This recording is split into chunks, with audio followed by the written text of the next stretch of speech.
Halo semua, perkenalkan saya Falah. Di sini akan menceritakan sebuah riset mengenai bagaimana sih otak kita bekerja ketika terlibat dalam penyuapan. Seperti yang kita ketahui, penyuapan sebagai salah satu bagian dari korupsi merupakan hal yang sering sekali kita jumpai di Indonesia, bahkan di seluruh dunia. Secara kognitif sosial, penyuapan ini melibatkan dilema sosial antara economic self-interest, yaitu kecenderungan individu untuk mempertimbangkan manfaat ekonomis yang didapatkan ketika penyuapan, dan juga collective interest atau kecenderungan individu untuk mempertimbangkan norma sosial maupun hukum yang dapat menurunkan kecenderungan penyuapan. Di luar mempertimbangkan dilema sosial tersebut, riset-riset sebelumnya menunjukkan bahwa perilaku korupsi secara umum, kemudian perilaku yang berkaitan dengan dilema moral, termasuk perilaku berbohong misalnya, itu mengaktifkan sejumlah bagian otak pada prefrontal cortex, yaitu DLPFC, kemudian FPC, ada medial PFC, dan juga orbitofrontal cortex. Namun, menurut peneliti ini, kebanyakan riset korupsi itu tidak mempertimbangkan adanya dilema sosial. Pada dilema ini kemudian sangat penting untuk menentukan sejauh mana individu menerima atau menolak penyuapan.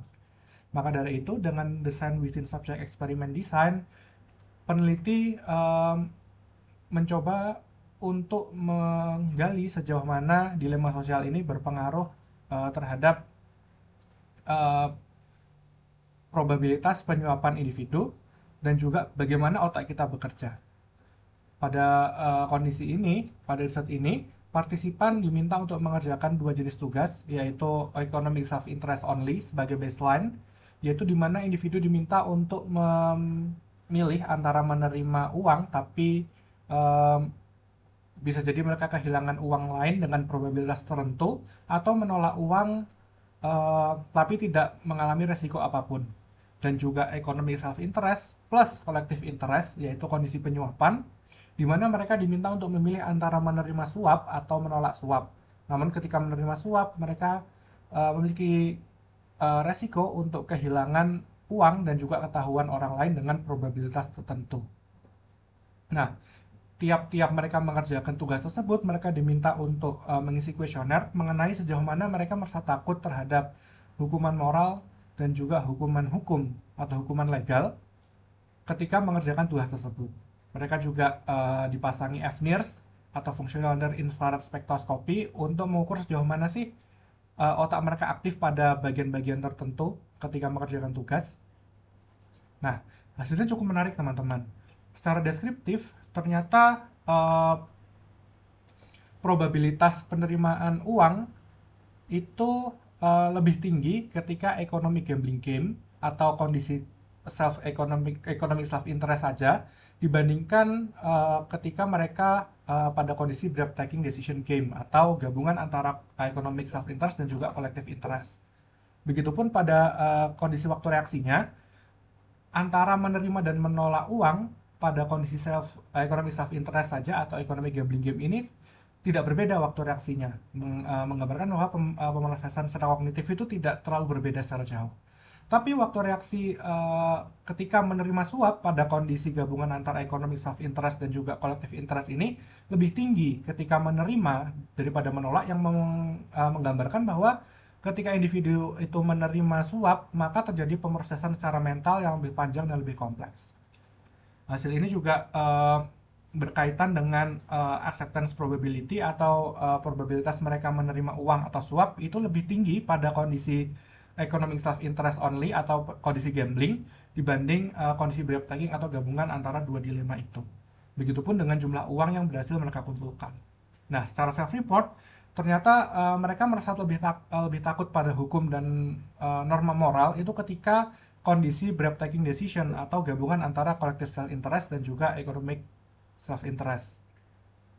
Nah, namun ketika diregresikan ternyata hanya ketakutan terhadap hukum yang memprediksi probabilitas mereka untuk menerima suap pada kondisi gabungan antara collective interest dan juga economic self interest.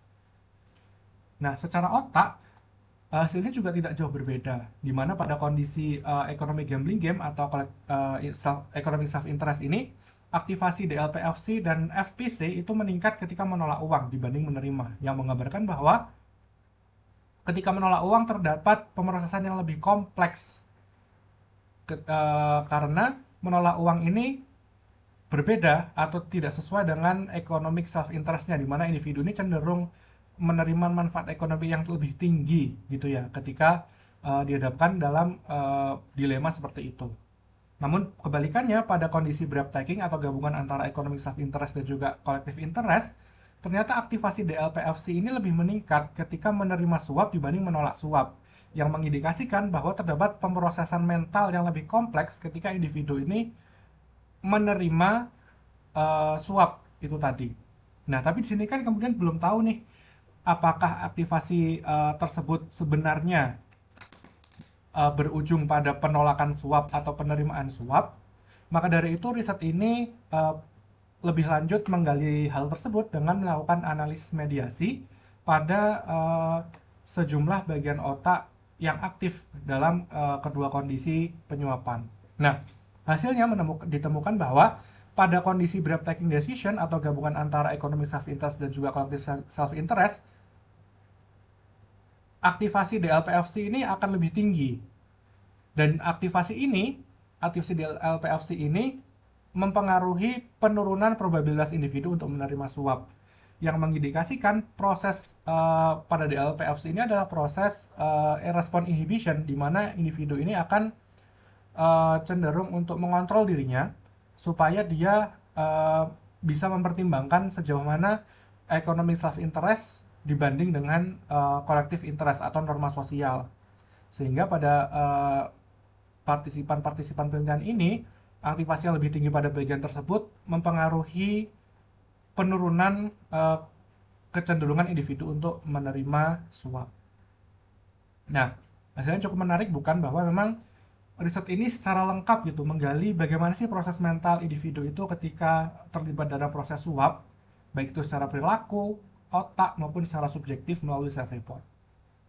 Nah, di sisi lain ada beberapa keterbatasan yang perlu kita pertimbangkan, seperti misalnya desain bisnis objek yang dirasa terlalu rumit, kemudian banyak faktor-faktor lain seperti misalnya social economic status yang tidak dipertimbangkan dalam riset ini, kemudian efek validitas ekologis, yaitu sejauh mana paradigma yang digunakan ini memang benar-benar mengukur atau benar-benar menggambarkan proses penyuapan secara natural, kemudian pengukuran FNIRS yang memang terbatas untuk bagian-bagian yang ada di depan otak bagian luar maksudnya, sehingga tidak dapat mengukur otak yang berkaitan dengan proses afektif seperti ACC, mungkin hipokampus, memori dan sebagainya.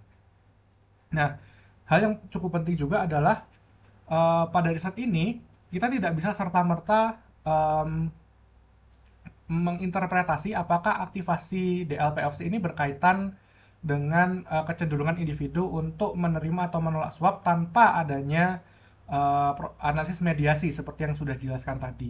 Karena aktivasi pada bagian otak tertentu itu bukan memprediksi per se, tapi dia adalah proses mental yang terjadi pada otak. Seperti yang kita lihat bahwa pemrosesan ketika suap itu justru lebih tinggi ketika menerima, karena memang tidak sesuai dengan norma sosial, sehingga terdapat dilema gitu ya, dilema secara mental yang mengakibatkan aktivasi-aktivasi di bagian otak tertentu. Maka dari itu kita nggak bisa serta-merta kemudian menginterpretasikan bahwa aktivasi DLPFC ini mempengaruhi penurunan suap tanpa adanya analisis mediasi seperti yang kita jelaskan sebelumnya. Nah, riset ini kemudian menggarisbawahi mengenai pentingnya hukum dan juga self-control atau response inhibition sebagai faktor eksternal dan juga internal yang sangat-sangat bermanfaat untuk mencegah perilaku korupsi. Sehingga penguatan hukum yang membuat efek jera yang sangat dalam bagi pelaku korupsi ini perlu untuk dipertimbangkan. Begitupun dengan pelatihan self-control dan juga kontrol internal pada diri manusia ketika melakukan pelatihan anti korupsi, sehingga secara eksternal dan internal diri kita dicegah untuk melakukan korupsi. Begitupun dengan melakukan membuat desain kerja secara optimal, sehingga aktivasi pada otak kita itu bisa lebih optimal dan juga kontrol diri kita lebih meningkat. Mungkin demikian penjelasan dari saya. Ketika ada kurangnya, saya mohon maaf. Terima kasih.